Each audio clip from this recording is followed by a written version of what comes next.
दुनिया में कितनी भी मशहूर व अच्छी पेंटिंग बनी हो, लेकिन मोनालिसा की पेंटिंग के आगे टिक नहीं पाती है। म्यूज़ियम में कई पेंटिंग्स होती है, पर सबकी नज़र इसी पर होती है। मोनालिसा न केवल एक पेंटिंग है, बल्कि अपने आप में एक रहस्य है जिसका पता आज तक कोई नहीं लगा पाया है। इस रहस्य को जानने के लिए काफ़ी पेंटर्स और लोगों ने इस पर काम किया, लेकिन इस सच का पता कोई नहीं लगा पाया। आज से 500 साल पहले इटली में एक सिल्क के कपड़ों का व्यापारी हुआ करता था, जिसका नाम था फ्रांसिस्को डेल जियोकोंडा।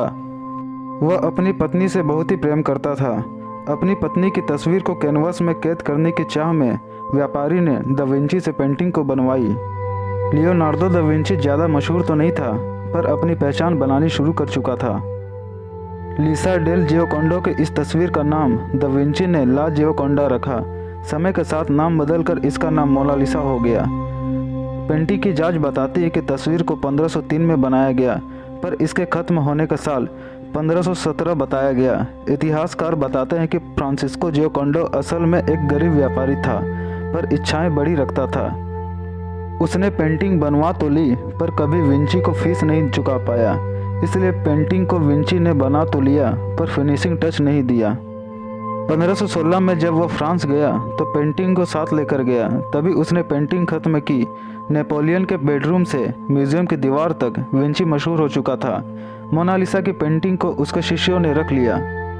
फ्रांस के राजा फ्रांसिस प्रथम ने इसे सबसे पहले खरीदा।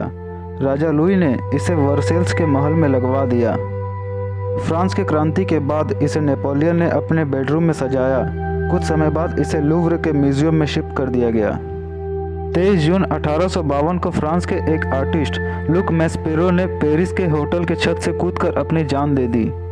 वह मोनालिसा की रहस्यमयी मुस्कान और सुंदरता के लिए पागल था। उसने अपने सुसाइड नोट में लिखा था कि वह मोनालिसा के प्यार में पागल है। उसने कई सालों तक उसका इंतजार किया है। इतना ही नहीं, म्यूजियम में इस पेंटिंग को कई लव लेटर फ्लावर भी मिलते हैं। मोना के प्यार में पागल लोग इसके आगे अपने लव लेटर को छोड़ जाते हैं। माना जाता है कि इस पेंटिंग के लिए जिस महिला को चित्रित किया गया है, उसके अंदर कई तरह के राज छुपे हुए थे। इसलिए यह पेंटिंग भी इतनी रहस्यमयी है। शायद यही कारण है कि आज तक इस पेंटिंग की मुस्कान भी एक रहस्य है।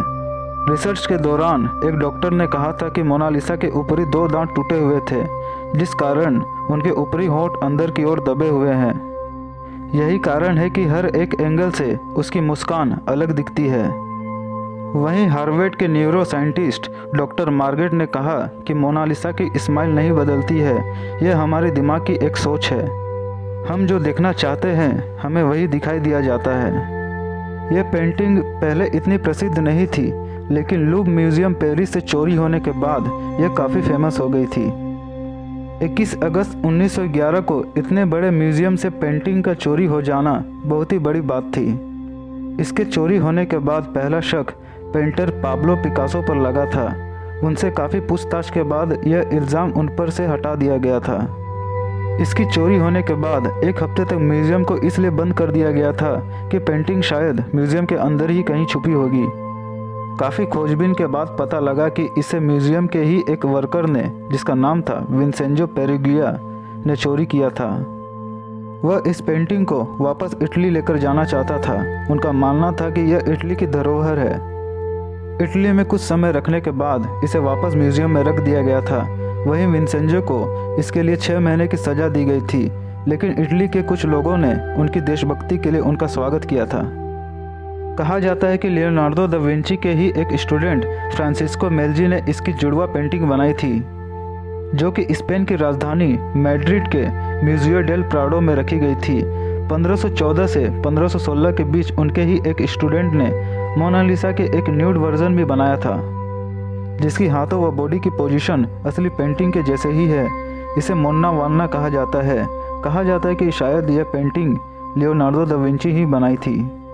दूसरे विश्व युद्ध के दौरान मोनालिसा की इस पेंटिंग को 6 बार अपनी जगह से बदला गया था, ताकि यह जर्मन लोगों के हाथ न लग जाए।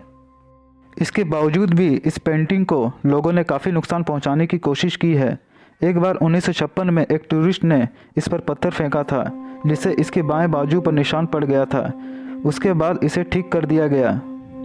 इतना ही नहीं, एक व्यक्ति ने इस पर एसिड फेंक दिया था। उसके बाद इसे बुलेट प्रूफ फ्रेम में रखा गया।